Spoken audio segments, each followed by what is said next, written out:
Dunia bersiap menyambut babak baru perdamaian di Timur Tengah.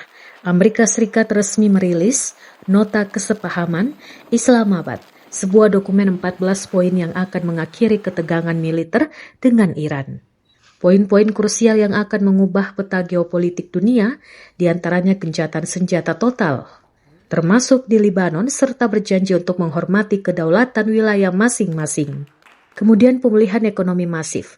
Amerika Serikat berkomitmen bersama mitra regional untuk memberikan dana rekonstruksi dan pembangunan ekonomi bagi Iran senilai minimal 300 miliar US dollar.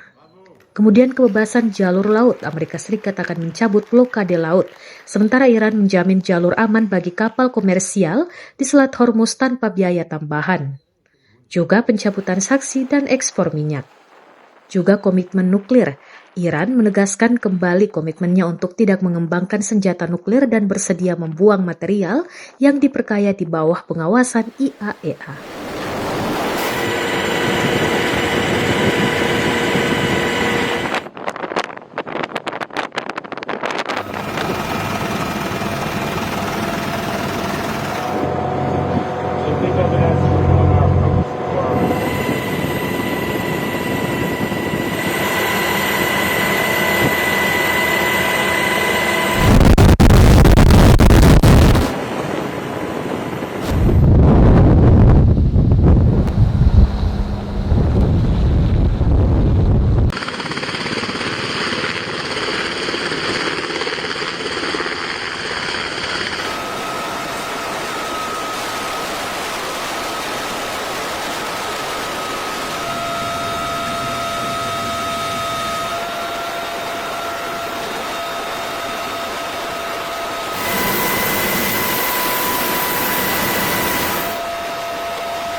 Download Tribun X sekarang, menghadirkan lokal menjadi Indonesia.